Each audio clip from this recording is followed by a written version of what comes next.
Nadine et Manu. Donc c'est plausible que sur le marché on avait des belles tenues parce qu'elles allaient à la messe ou elles sortaient avec leurs beaux habits. Alors on va commencer au plus loin en finissant du côté du Marais. Donc le plus loin c'est Mimi, qui est notre doyenne aussi, et qui aime danser, ça se voit, elle aime que ça bouge. Mimi fait partie de ceux qui nous aident aussi pour faire le pain et le pré-fou. C'est une dame très active.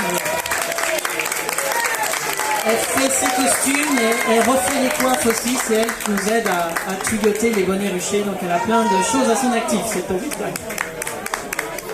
Entre autres, garder les petits-enfants, enfin bon, les poules, enfin bon. Donc Mimi porte une tenue qui est un petit peu en taffetas, voilà, une belle tenue de sortie.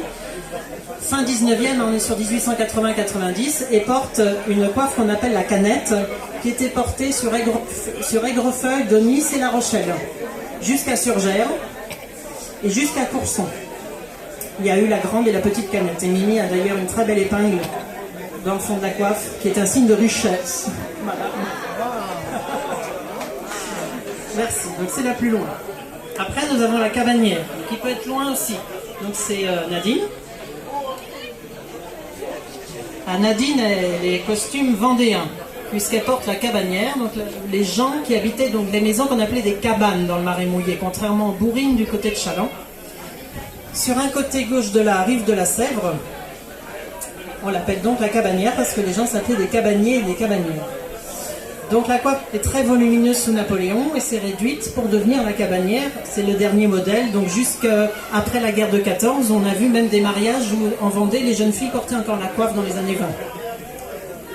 Parce que la guerre de 14 a vraiment arrêté le port de la coiffe, en plus l'arrivée des chapeaux qui venaient de Paris vers 1900, ça a tout tué. Donc la cabanière, qui est née du côté de Chaillé-les-Marais, s'est portée dans toute la Vendée, et jusqu'à Maran en Charente-Maritime, mais n'a jamais voulu aller en Deux-Sèvres. Tant pis pour elle.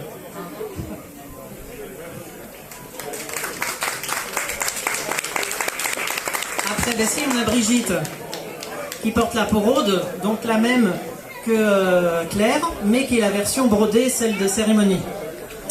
Sur un satin de fond crème, puisque madame est mariée, puisque dans le Poitou, le bleu symbolise la virginité. Donc la femme porte une coiffe à fond bleu jusqu'au jour de son mariage. Après, au revoir le bleu, on passe au crème. Autant vous dire qu'il n'y aurait plus beaucoup de mariés en bleu. Ouais,